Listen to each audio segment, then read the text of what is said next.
Yo, what's up guys, it's your boy Nasty here, and I've got a bit of an educational video today. Some of this will be self-explanatory, some of you will already know this, some of you don't. I've had quite a few people ask me about this, so that's why I've done a video on it. So in this video, I'm going to explain and show you the difference between legacy, linear, exponential, and the advantages and disadvantages of edit mode aim assist. So I'm going to hop into creative and I'll show you. Alright guys, so we're in creative now. I'm just going to set up like a mini edit course, nothing major. Obviously what I'm about to show you is more about the aim, not the editing. Now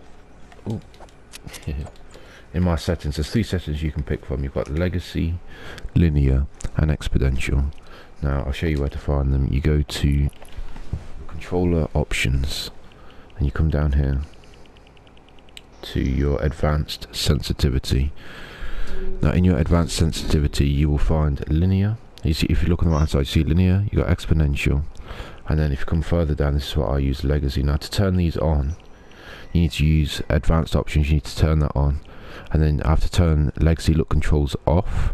The moment that comes off, linear lights up, it goes straight back to my linear settings, and I can switch to exponential linear. But I play legacy. Now there's a downside to playing legacy, a lot of you may not realize, but it has edit mode aim assist on. Now if you don't know what that is, it drags to the center of any square that I go to. You see that? So my bottom edits, my bottom corner edits really quick, catching them first time, but your top corner really hard. It takes me on average 3 attempts to catch that top corner edit. For some reason it pulls much harder at the top of the wall than it does at the bottom of the wall. So if you use legacy, I recommend turning edit mode aim assist off. If you play linear or exponential, you will not have edit mode aim assist, so it's the full control of the analog, nothing else. So I'm just going to show you me editing on legacy. Obviously this is just very basic, very simple, but as you can see it's quick, it's clean. Well, it would be quick and clean if I didn't mess them up. It's pretty straightforward. Obviously this is minor, but just gives you an idea. So it is pretty easy to do, but I'm here to show you more about the aim assist, and I'm using my friend Leo over here. Can I mark distances in here? I can. So Leo is 33 meters from me. Let me put a bit more distance. Let me get rid of some of this. So I'm going to show you linear to begin with. Now the main difference between the sensitivities is actually the aim assist and what they mean for the game as well. So if I take legacy look controls off, so I use linear now, this gives me the raw input of the analog sticks. There's no aim assist, so Leo is roughly 50, I'm going to go to 60 meters, I'm going to go to 60 meters. Okay, so wait there for me. So now I'm on linear. Now when I L2 excuse me, but wherever I L2, it's not dragging onto him, so it will only go onto him if I actually put it on him himself. There's no aim assist, so I've got one tag there, 33, but as you can see it's not dragging. No matter where I go, it's just not pulling onto him. Now the whole point of linear is the raw stick input. It's very good for building and editing, and it's very good for box fighting, but as you can see the aim assist just isn't that good. Now if I put on exponential again, it has its own properties. As you can see, it's not really dragging onto the target. He's 60 meters. Let me get a bit closer. Let me get to like maybe 45 meters. Look, it's just not dragging onto him. If I like drag across slowly, you see, just let it slow down just a tiny bit.